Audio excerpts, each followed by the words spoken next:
So, hi everyone, I'm Lorna Faith, and today I'm here with Roz Morris. Hi, Roz. So glad to have you here. Hi, Lorna. Thanks for inviting me to your podcast. Yes, this is fun.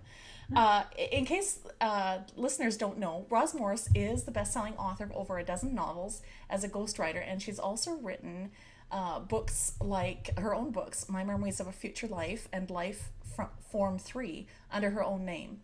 And she's also written many nonfiction books for writers under the Nail Your Novel brand that include Why Writers Abandon Books and How You Can Draft, Fix, and Finish with Confidence, writing characters who'll keep you captivated, as well as writing plots with drama, depth, and heart. And so I've been diving into those books, and they are super helpful for fiction writers. So I'm just so thrilled to have you here, Roz, today. Oh, well, thank you very much for that introduction. Oh yes, well, I mean, you have so much to say and so much wisdom around writing. So, and that's most of the listeners are indie authors who are, well, they're either writing fiction stories or nonfiction stories. But yeah, so this is so great. Well, I've also been really curious about how things work. And right from when I was very small, whenever I read anything, I thought, gosh, that just really got to me. Yeah, I was always trying to figure out why. yeah, And it would take me ages to finish a book, and it still does, because I can just be trapped by something yeah. gorgeous. It might be a phrase, or it might be the way a writer's made me feel, but I just am endlessly fascinated by how writing, words in print, can do these fantastic things to us.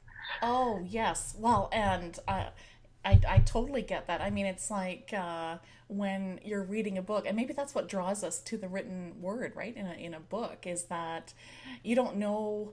It touches your emotions. When it's really written well, it touches your emotions, right? And It just does. goes so deep. Yeah. It's deep, and you forget you're reading, don't you? Yes.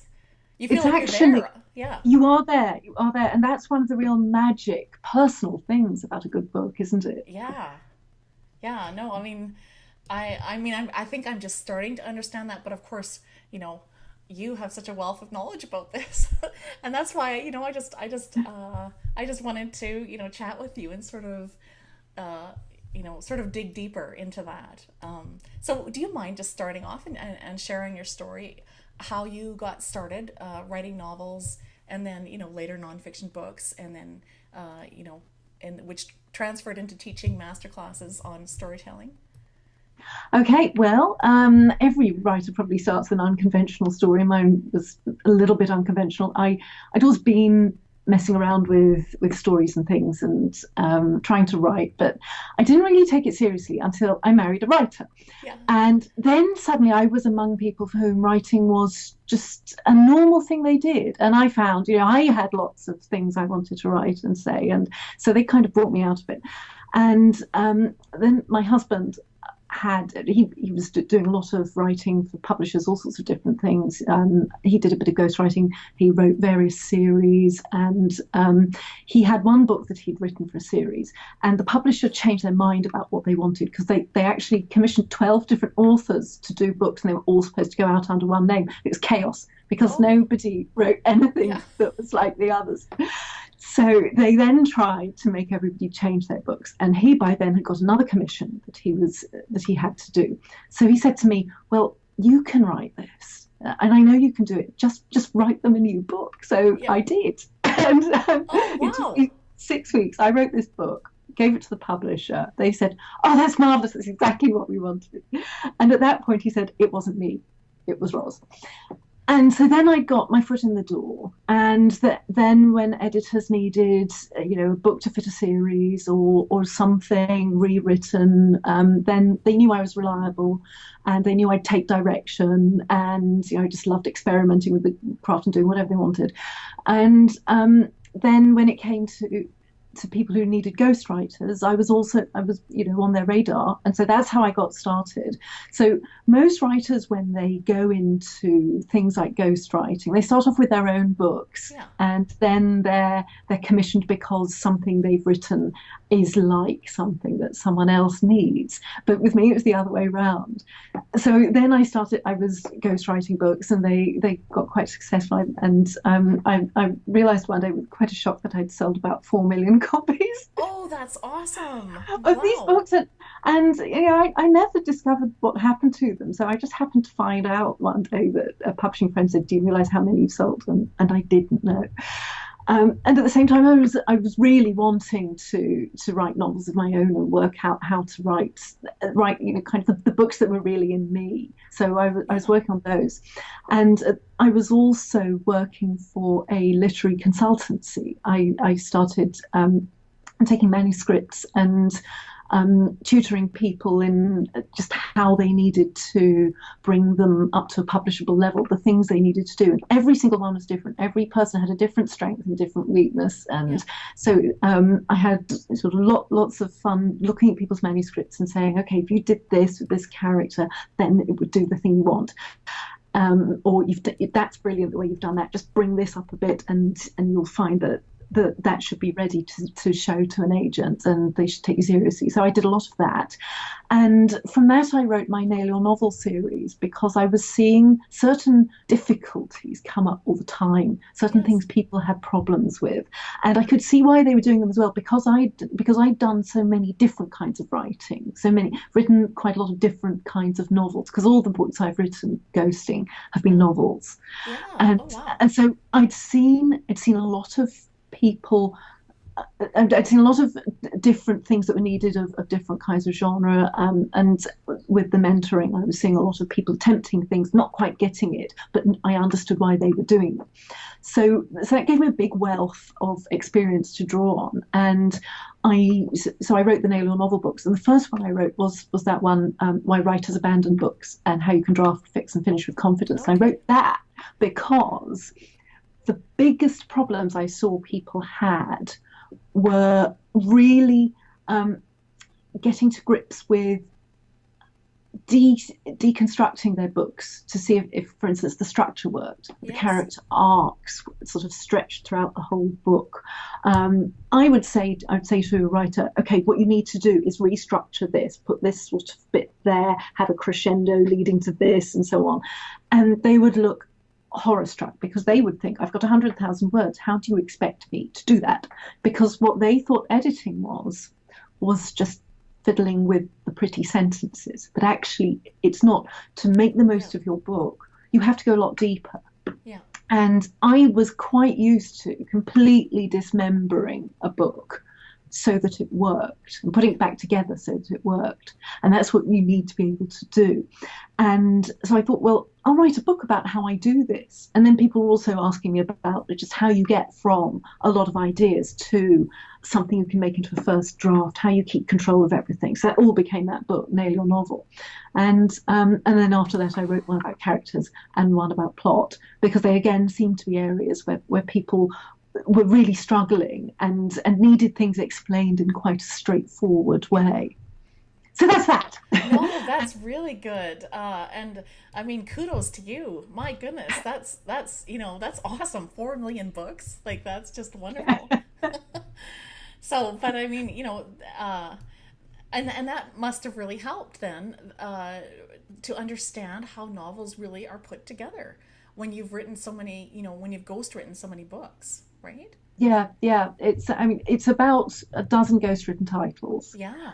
And then also working on a lot of books with a lot more books with other writers, and helping them realize their potential and spotting what they should do.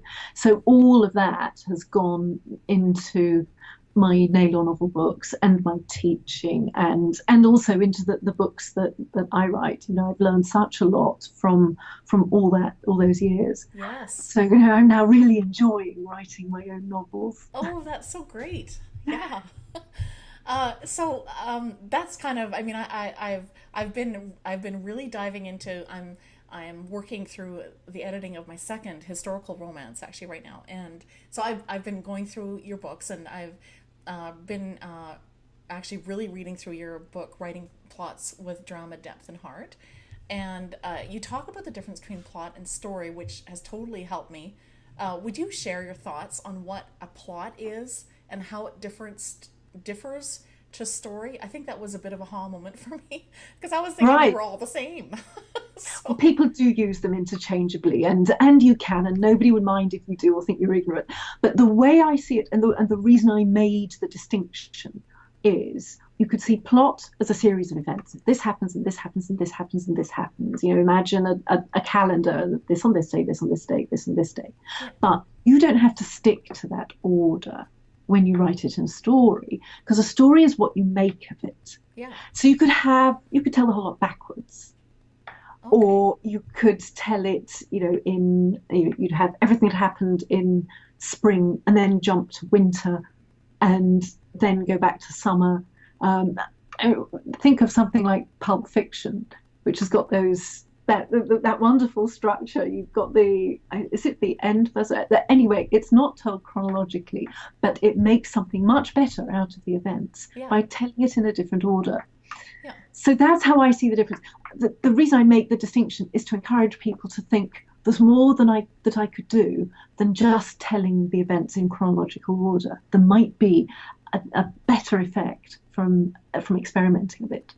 And okay, you could say interspersed timelines. So you might have something that starts now and then go back 100 years and then another chunk now. Um, and again, you can play with yeah. all these things and get a better effect. Then story, if plots is more like a series of events, the story part, is that kind of the part that is kind of like the theme and everything that flows? Is that more that then? If the plot is the series of events? I suppose the plot is, you could see that as your raw materials, and the Yeah, story is what you make out of it. So that's where you get your showmanship on. yeah, And yes, and you could include things like your illumination of theme yeah. and those other artistic aspects too. It's you could do, but it, the most helpful definition is the one that helps you make the most out of the story events that you're going to use. Does that make sense? Yes. Oh, yeah. No, it does. Yeah. Okay, that's really helpful because I've been trying to digest this. I always thought it was just the same thing. So, yeah. No, It's a that's fine distinction, but the only point in making a fine distinction like that is if it gives you, another thing to play with. yeah. No, that's really good. That's really helpful. Um, okay, so I'm actually in a Facebook group with other fiction writers, and I've heard some writers talk about how some authors focus on plot, and then others focus more on character when they're writing their stories. How does the writer's preference for one or the other shape their story differently? I just wanted to hear your thoughts on that. Well, I mean, there are people who say, and I can't remember who said this, but there are people who say that character is plot because actually what one person will do in a given situation is totally different from what another person will do in a given Oh, okay, situation. yeah, So one of the things that you try to do is you find the person who will create the most interesting story out of the events that you've got in mind. So if you began with the idea of what if somebody was going to the same cafe every day and sitting there and waiting for someone and they never turned up, yeah, you might think, okay, what's behind this? How can it develop and so on? But that's an event. There's a plot event, someone going there. But there's also who is doing it and what that means to them and what they do because of it. So those are the two separate elements. You've got an event, and then you've got the person with their unique yes, psychological makeup and the yeah, things they're worried about and the things they fear and the things they've got in their past and the things that they hope for. And those are what make us unique. yeah. And that's also what makes somebody interesting to read about. So you try and pick somebody for your story events who is going to make the most interesting person to follow, really. Yeah. Yeah, no, that's really helpful. Yeah. So it's maybe not so much a distinction between, plot and character. It's really They in can, they can blur together, really. yeah, wouldn't have, I mean, if somebody felt like behaving villainously, that's because of who they are. Yeah. That's because of their reaction to their life, and their reaction wouldn't be the same necessarily as somebody else's. Yeah. Think of any story where you've got someone who's given a choice of behaving in two different ways. Which one do they choose? Yeah. And that all comes down to just what they're like in their hearts and what the pressures are on them. And so that's where character and plot blur together. So interesting characters will create interesting plots. What you have to do is find somebody who is going to be interesting to watch, because you might have invented someone who actually is not going to do very much, or you might have invented someone who's just going to do something outrageous. Yeah. Okay, no, that's good. That is actually, yeah. So if you have an interesting plot idea, think of the kind of person who will make it even more interesting to watch. And if you have a character who's interesting, think of the things that you could do to them that would force them into a difficult situation, because we like to watch difficult situations. That's what we're curious about. Yeah. So think of things to give them to do that will push them outside their comfort zone. And that will be an interesting story. Yes. Oh, yes. No, totally good. Because that's why we are, can't stop at the next chapter. We have to keep going because, Yes. The story's gripped us now and we have to know what happens, right? So. Absolutely, yes. And it's partly the events that are thrown at the character, and it's also what they do about it. Yeah. No, really good. Really good. Okay, so as I was reading through your books, now, okay, this is another new thing. I'm learning so much from you. This is just wonderful. And by the way, here's just a little aside. Everybody that's listening, go get Roz's, writing books. I mean, they're amazing. But anyway, they are. When I was reading through your book on plot and drama, and I was fascinated because you were writing about different kinds of plots that there are in fiction books. So would you talk a little bit about the different kinds of plots? Okay, and again, think back to what we were saying earlier about plot, which is a series of events, and story, which is what you make out of them. So I identified a few sort of generic types of plots. So first of all, there's a really straightforward one, which is known as the hero's journey. So you've got a beginning, middle, and end, and sort of various peaks along the way. It's usually chronological, starts at a point in time, just follows the calendar and ends at a particular point in time. And then you might have something that's a bit looser, which is, say, the story of a life. Now that's looser because there usually isn't so much drama going on. But from the moment the character's born or becomes sentient enough to write about themselves, to the moment they die, there are going to be a lot of kind of dead periods within that. With the hero's journey, what you tend to do is you start with something that's when things first get interesting, and then they get more and more interesting, and then there's a definite end, which is when all those issues have been resolved, and then they perhaps go off and live happily ever after, or they have a new adventure. But anyway, that episode in their life is the story. But with the story of a life, then obviously you're going through a lot of different events, and you're starting with their birth probably, or formative years, going through to their death. So those tend to feel looser. But actually, they can still be structured quite like the hero's journey kind of story. So the book that I give an example of in the Nail Your Novel book is Any Human Heart by William Boyd, which seems to be just the story of a life. So you'd think there'll be some flab, but actually what William Boyd has done really cleverly is he has built the book from a series of diaries, and the character only keeps diaries when there are really dramatic things happening, because that's how he kind of gets it all out when he's really upset. So that allows him to miss out all the years where nothing much happens and he was happy. And it's really clever, and it also allows him to place the pivotal events at points where the reader naturally wants a bigger change, because readers want big changes at particular points. It's just a natural thing we look for. Yeah.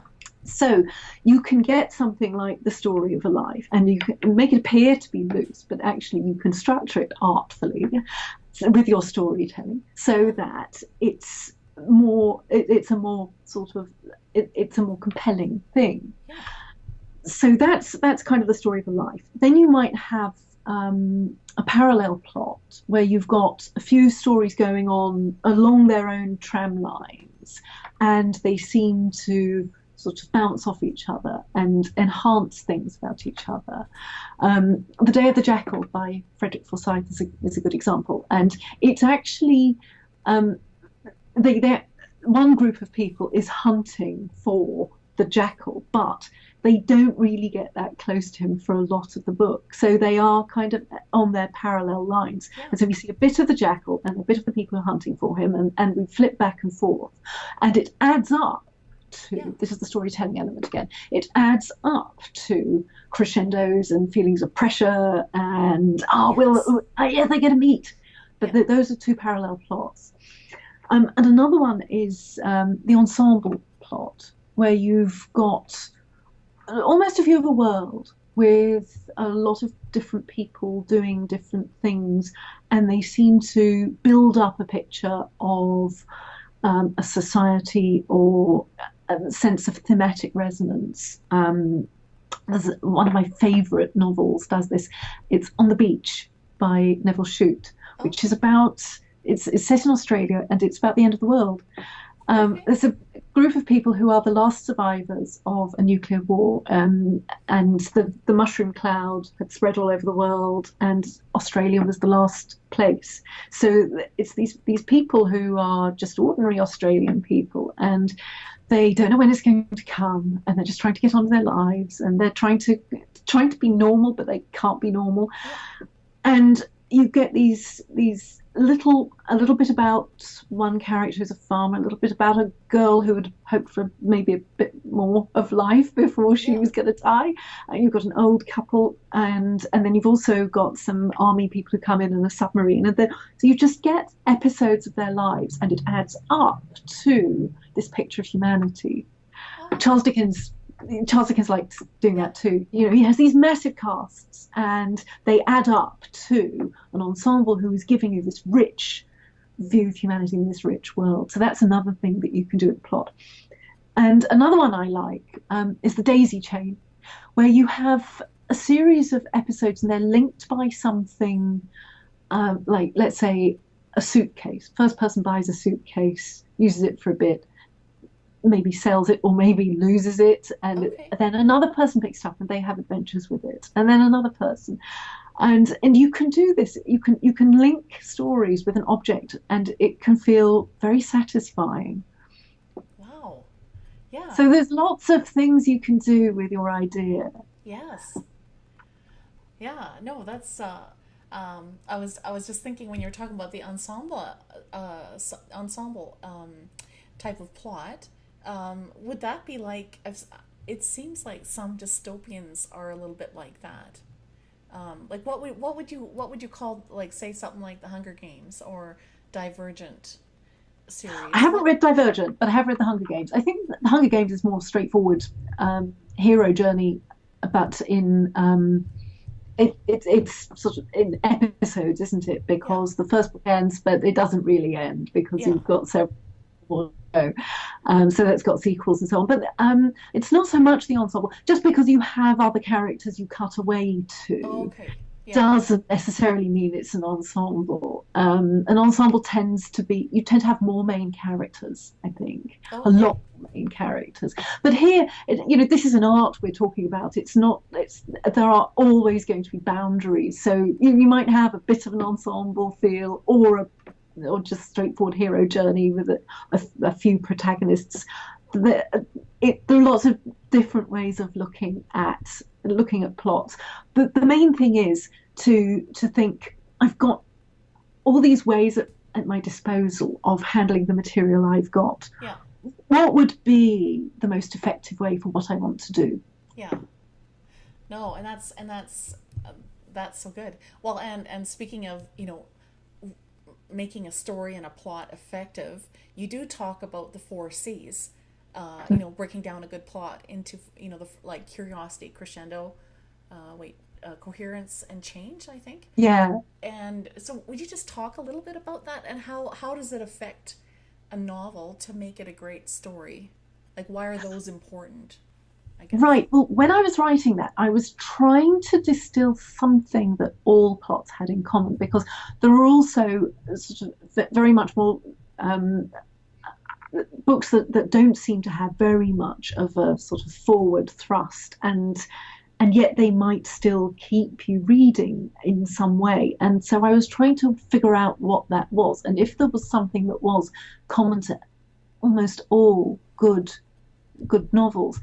That and I figured out that there were these four qualities, which I realized all began with the letter C. And so yes, the curiosity, crescendo, coherence, and change. So curiosity, the first one. Simply, you want to keep the reader reading, don't you? You want them to keep thinking, there's more to know, there's more to know. That's what keeps you turning the page. At its most elementary level, no matter what you're reading, you just feel, but I want to know what happens when, and what about this? So there's got to be something to keep tweaking your curiosity. So keep that in mind, whatever you're writing. Always think, where am I getting the reader curious? So that's the first one. Crescendo. You want stories to feel like they're building. So it starts off with things that are fairly small, perhaps a reasonably small trouble. By the end, it's a complete disaster usually. Usually what you want by the end of a novel is for people to have faced their worst. You take them to the worst day of their life. The thing they really didn't want to happen, and it's coming, and along the way you have them try to avoid it, get into worse trouble. You always have this sense of things getting bigger and bigger and bigger. So that's the crescendo. Then coherence. Everything's got to seem like it belongs in that book. And good works of art, any art, seem to have something about them that means everything seems to belong together. It just seems right that it's all together in one thing. And it's probably easiest to understand this when it goes wrong, because what I often see with novice manuscripts is people have an idea and then another idea, and they keep heaping ideas in because they have them. And there comes a point where you don't need any more. You actually should develop the things that you've got and see if there are things they have in common, like common themes. So if you've got somebody who's in love with someone, you might have someone who's jealous. Those things go together quite well. You might not need very many other things. You maybe should save those ideas for another book, but always be looking for the way everything belongs together. And you might find surprising concepts belong together. I found this with my memories of a future life, because I've got this idea of I really like those reincarnation stories where people find they've had another life, and it affects them when they start living it. And I thought, what if you could go to the future and see what your next one was, and would that be feeding back to you, and what would they feel of you? And so I thought about that, and then I thought, well, who would go through something like that? Just who would want to, and what is it? What's the deep kind of nub of the story? And I realised it would have to be someone who had kind of lost faith in her own life now. So it was really an exploration of despair, someone who thinks, I see no life. So she goes to the next one to just try and to see how she turned out, what she's left in that next person, all that kind of stuff. And I thought, right, so what has she lost? And I thought, for some reason, thought of musicians, and I thought musicians really live through their instrument. And someone who was a player, I made her a concert pianist, someone who had lost the ability to play might be feeling their life had ended. They had no form of expression anymore, no way to live, to really be the person they thought they were. And then when I was starting to research music, the life of the classical musician, I realized that there was something about playing a classical score that was like channeling the composer. So it was like you were living what the composer did in their heart. This person wrote down those blobs and the time signature and the music, and it's emotion music, isn't it? And I thought that someone puts it on their music stand and they read it and they translate it into their fingers, and this glorious sound, and they're doing what the composer did in their heart all those years ago. Oh, And that's awesome. this seemed to me to just have a lightning bolt between the idea of living other lives Yeah. and channeling, spiritual channeling. So anyway, so those two things suddenly came together in a kind of blinding flash. And that's when I realized they belonged in one novel. So you might have two disparate ideas like that, but there might be something that's telling you these belong together. I don't quite know why, but I just want to put them together. So that's what I did with that book. I thought, why do I feel this is right? And once I did feel it was right, then that meant I could make a lot more out of the idea. And I had the coherence, and it felt like it was something with something to say, because that's also something coherence does, because it's bold and it's just a few things put together that work well together, like flavors in a dish, just a few things that really complement each other. Then it seems to be a stronger book. And so rather than heap loads of ingredients in, see what you've got that could be pared down and that actually makes natural contrasts and naturally enhances what you've got. So that's where coherence comes in. And the fourth one, change. That was the fourth C. You always want a feeling that something's changing. So read any book that keeps you riveted, and you'll notice that by the end of a scene, things aren't quite the way they were at the beginning. And that keeps the reader's attention and curiosity as well. And that might be a really small thing. It might just be what someone feels about a thing they're about to do. Maybe they began the scene optimistic. By the end, they've got some misgivings. And it's a change. So it might be tiny, and it might be not a change in the characters' minds or in what the characters know. It might be just a change in your understanding as the reader. So it can be as small as that, or it can be as big as them having an argument they didn't expect to have. But it's all change. Always look for change. That's really good.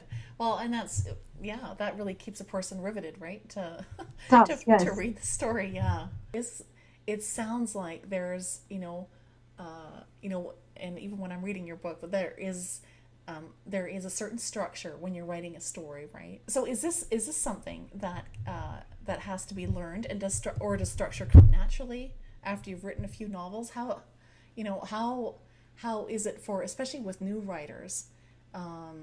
What would you suggest? How do they start to understand structure, a story structure? Well, story structure, yes, it is a thing, and it's very powerful.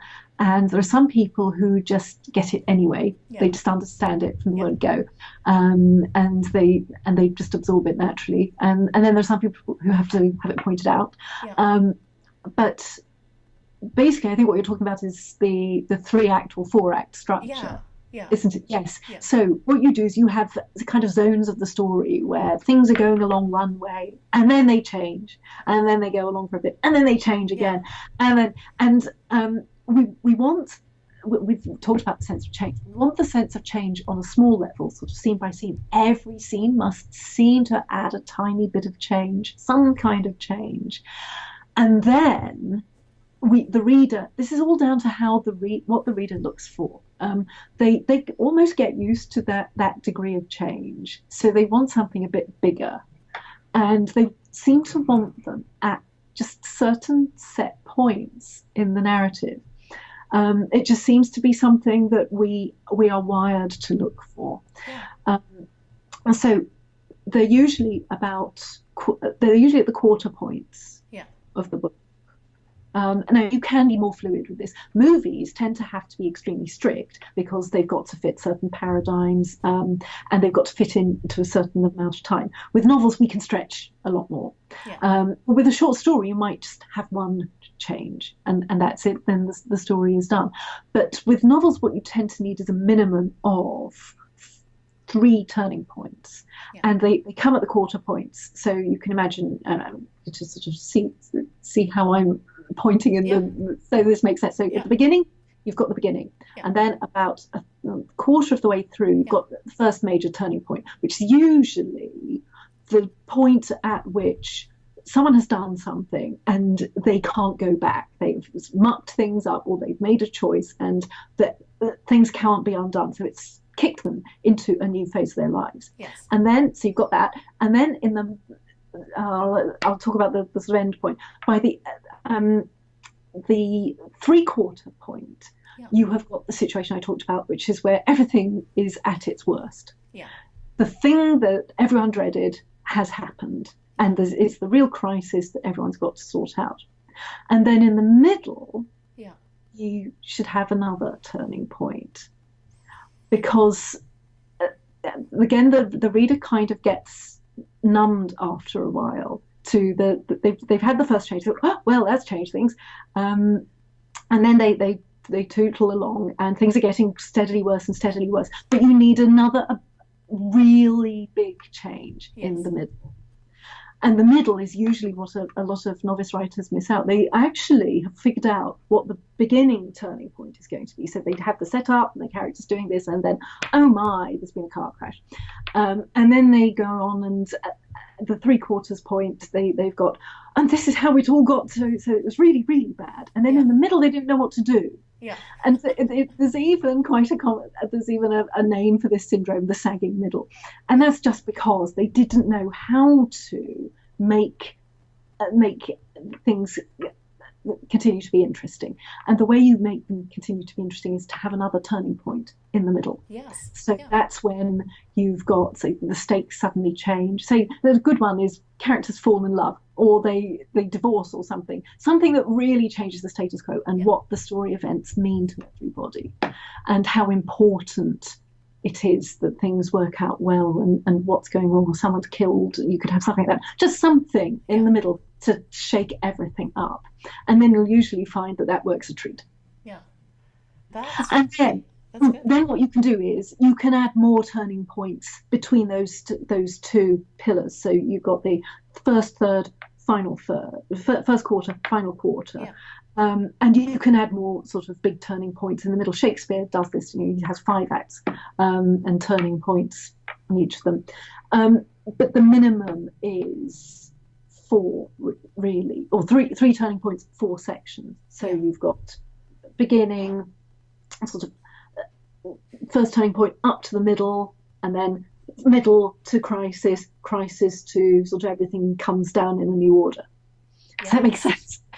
No, that's really good. Well, and I mean, and you're right. I was just, when you were saying about, the reader gets used to a certain kind of a way that a story goes, and that's true. And that's probably why we keep coming back, right? Because we see these turning points, like to the books that we love. We keep coming back because we know there's going to be some change, and then the tension's going to build, and we know there's going to be what do they call that? Is that like a black moment, like toward? Yeah, blackest moment. Yes, that's when. Yeah, and also this is an important point. The blackest moment. The things that the characters have been dreading from the start have to happen. Yeah. Well, there's no point in having them in the story. So you can't be scared to put your character that you love in trouble. Oh yeah. Yeah.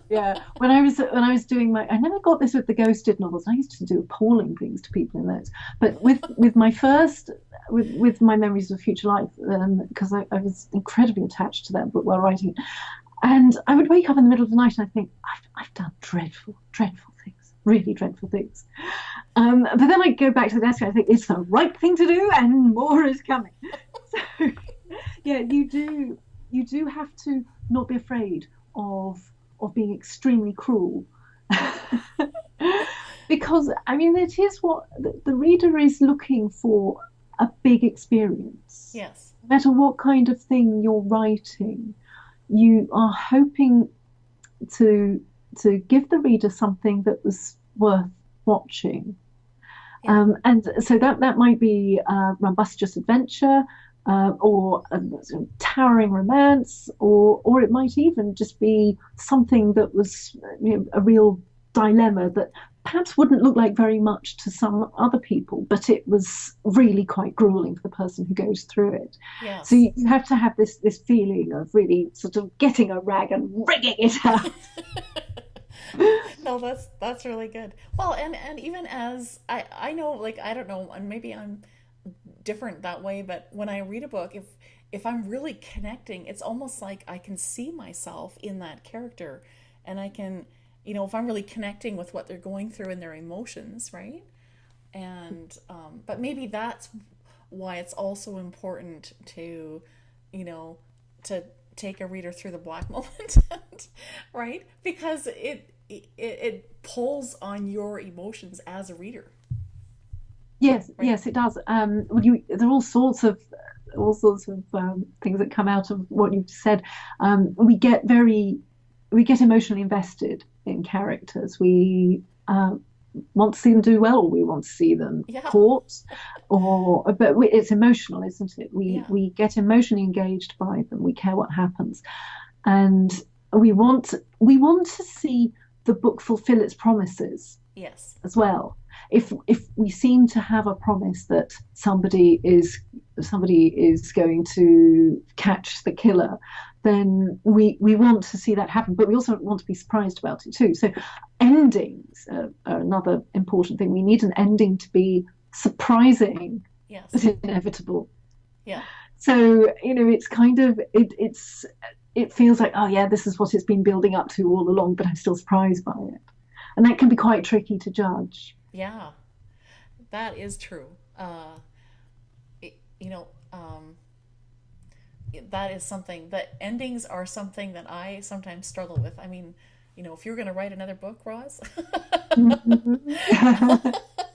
Well, it's in the plot book. I thought that was the best place for it. Okay, yeah, no, Yeah, that it there's is. It is. quite a bit Yes. about that. I struggle with that, the ending. Like, I know how I feel like it should end, but I'm just not sure if it's always that surprising. That's sort of the tricky part for me, right? So, anyway. Well, what you have to do is you know how it should end, but then you have to put in misdirections Yes. so that people don't see it coming. Yeah. Okay. So that's good. I just need to figure that out, Yeah. how to do that So better. it may be that you have the right end. Now, this is what I mean by being willing to completely take your book apart. Yeah. That you have to sort of look at what you've got, and it may be that the ending would be fine if some of the events that led up to it were reworked, or you introduced other ideas or something like that. So Yes. you have to find ways of looking at your book, almost X-ray it Yeah. to That's see really how it good. works. See how it works like a machine. Because when I teach my self-editing masterclass, one of the first things I tell people is self-editing, it's not about the words until you have finished everything else. The Yeah. words skin. Yeah. I've got my manuscripts at the moment for my third novel, and I'm enjoying some of the writing of it because I like that. I like expressing what I've got in Yeah. my head and my heart. But I'm not worrying about the writing at all. I'm not worrying about the prose. What I am working on is whether the structure of it works, whether it works as a sort of machine. Imagine it as a skeleton, and then eventually I'll put all the rest of the stuff on. So if you That's think of it in that way, Yes. That actually makes a lot of sense. So, yeah, I need to just go through it again. Just see yeah, if again and again. things are kind of structured. Uh and then yeah, and then try to, sort of throw readers off a little bit so that Yeah. the ending isn't so, oh yeah, well, I knew that would happen. So, oh, that's good. That's really helpful. Um, And your ending has to be right for your genre as well. yeah, There's another point about endings. yes, Um, Literary novels could end any way the writer likes. yeah, Genre novels are certain genres, like romance, for instance. There yeah, are only a few possible endings that will satisfy the reader. yeah, They still want you to surprise them. This yes, doesn't mean they're predictable, yeah, but they want you to get to a few specific answers. yeah, And the same with murder mysteries as well. They've got to solve the crime at the end. But again, to take literary novels as an example, you don't necessarily have to solve the crime at the end of a literary novel that involves a crime. Oh, okay. Mm. So that's interesting. All different kinds of books, right?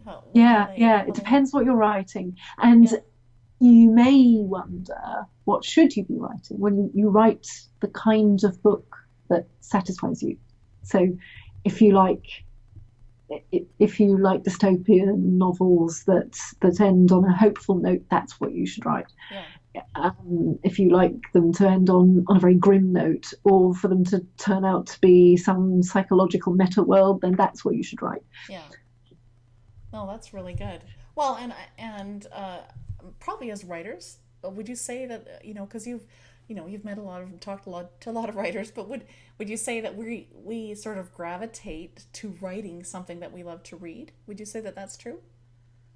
Yes, yes, I think we do, and we learn from them as well. And we absorb a lot of lessons from reading without even realizing that we are. Yeah, Something that I tell people when I do the one day masterclass at the Guardian newspaper, because I throw lots of stuff at them all day, and it's a lot of information for them to get their heads around, and usually they're looking quite dumbfounded by 3:30 in the afternoon, and I say to them, this will become second nature. There yeah, will come a point where you have absorbed these things, and you probably are already absorbing them from all the books you've loved. yeah, So it is something we do learn from the books we like, and read with awareness. But reading is the best way to learn. yeah. Well, that's good then, because I love to read. Good. Read all the time. Oh, that's good. Well, and I think there are a lot of writers that just love to read, right? So that's really good. Um, uh, okay, so I do have a question about blending together elements of different genres. So we sort of talked about a little bit about different genres. So, but blending elements of different genres into one story. Um, lately when I read, I devour a lot of books. So I've been reading a bunch of indie authored books, and I do see more blending together of different genres. I'm not sure if there's a word for that, but so and even in my own story, I'm sometimes wondering, because sometimes when you're writing, ideas just come to you. So in my historical romance, I stumbled upon, because it's written way back in Russia, early 1900s. And so when I was researching, I found this group called the Black Hand. And the leader, or one of the leaders of the Black Hand, he's actually the guy that murdered Archduke Ferdinand.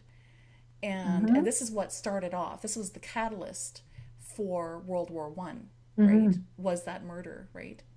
Yeah. And so anyway, this is the terrorist throughout the series that I'm writing, is the Black Hand, right? And so I wasn't sure. So how, I guess my question is, how do writers, when they, come up with all these ideas, how do are terrorists gonna, it seems like, are terrorists gonna blend with a romance story? How does a person know what blends with what? I guess that's my question. Well, are you thinking that because you have a romance in the story, that means it's bordering on the romance genre as well as historical? Yeah, yeah, Well, actually, you can put a romance in almost anything, so don't worry about that. The okay, romance genre has its particular strictures, but it doesn't sound like that's what you're writing. It sounds like you're most interested in the historical period. Is that yes, right? yeah, Yeah. So you're not really blending genres at all. What you have is a historical novel where people will go through the usual gamut of things that humans go through yeah, because they are humans, and part of that is falling in love.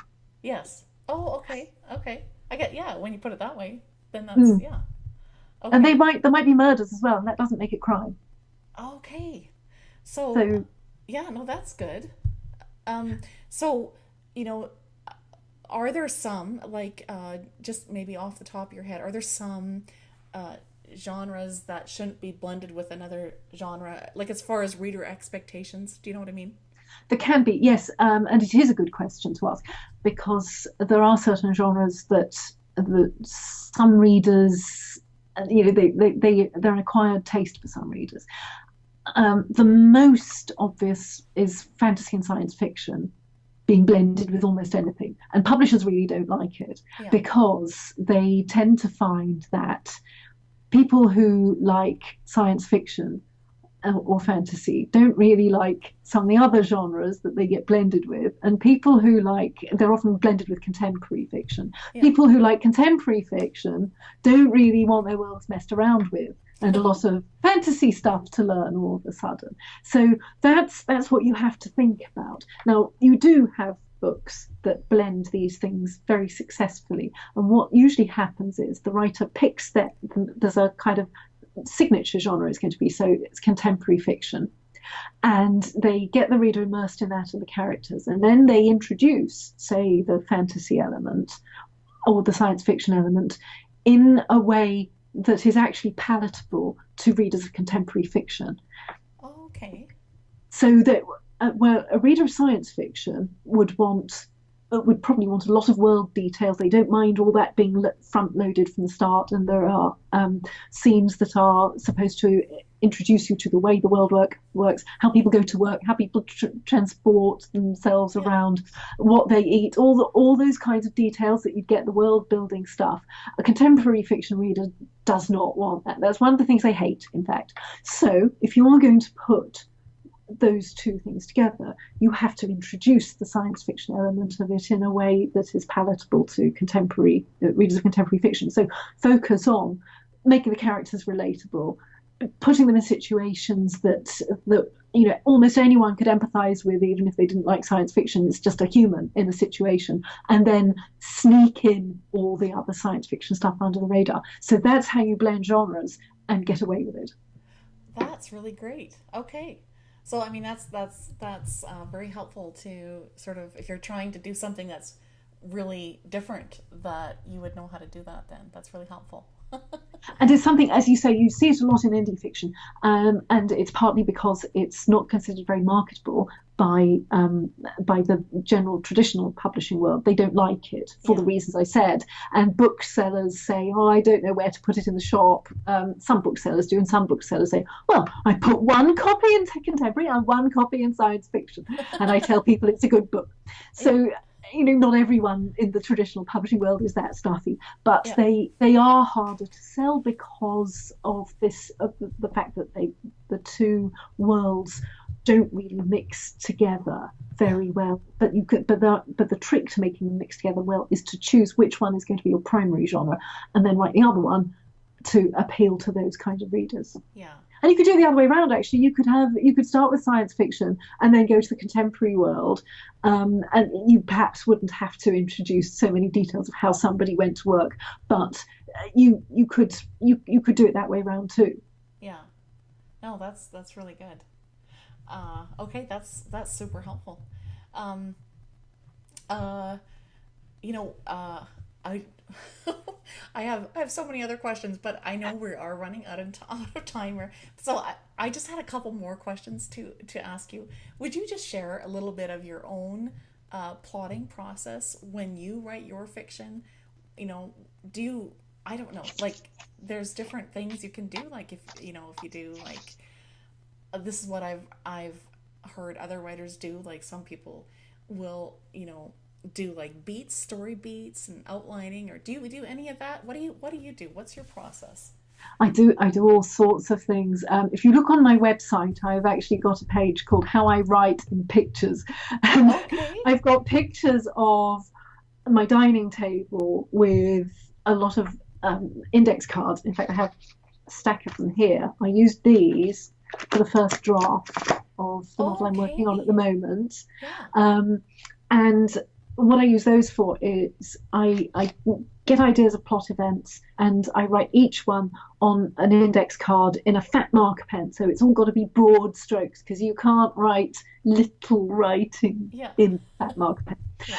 And I spread them out, and I sort of start to see where things belong together and a rough order. And then when I've messed around with them, the good thing about the cards is they let you experiment and try. First this event, then this event, then this event, or that could go near the end instead of near the beginning, and it just allows you to play far more with your ideas. That is good. Yeah. And then from that, I might write an extended synopsis, sort of, or I might go straight into writing the text, or I might write sort of scenes as they come to me. Say I might be listening to a piece of music and I might say, I've suddenly got what this scene is going to be. So I might get fragments that I then piece together.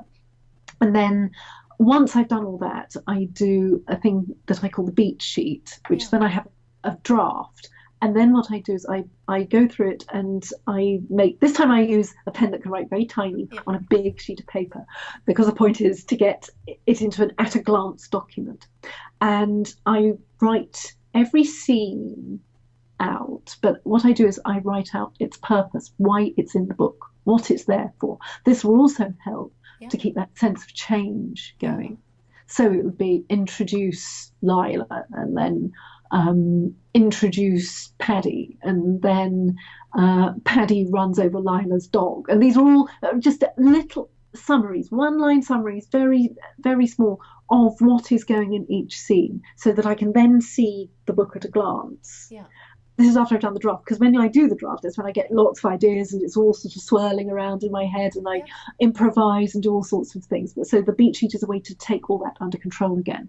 And then I do sort of other drafts, having got this blueprint for what each scene is doing, and then I know what its purpose is, and I know whether I should move it around. I also sort of draw on this and think, oh well, that should go later on because it works better with the pacing that I've got.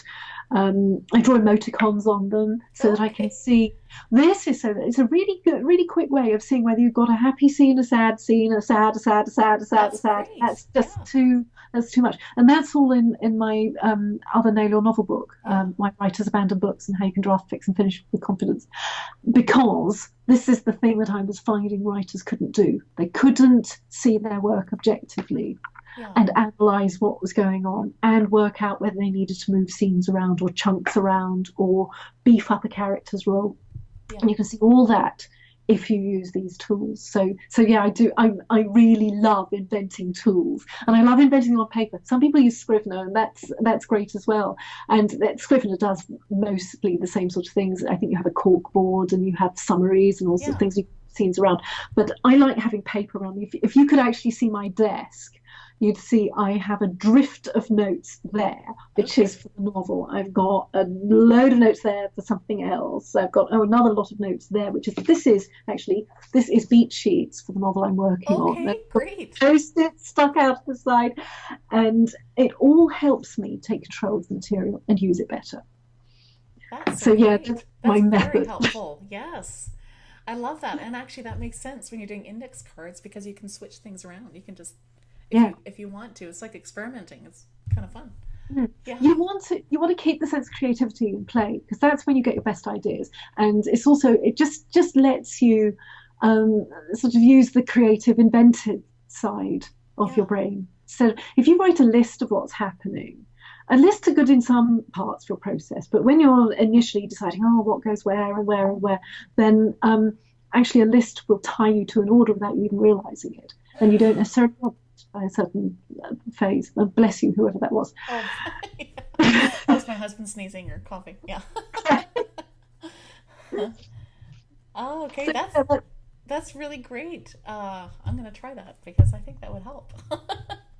I use Scrivener, but there's something for me about having something also where you can touch it, like where you can move it around physically. Like, I don't know, maybe I'm tactile that way. I don't know, but I am, and I love inventing systems. Another thing, so I love inventing ways of grasping what I have. And when I was working out just a little change I'm going to make to the novel I'm working on, and I was thinking, right, so what I really need to do is see if this scene should be in it at all, and for that what I need to do is draw out this character's particular arc in 3 sections, like acts, and see what's going on and so on. So I think in those ways, and that enables me to make the best of my material.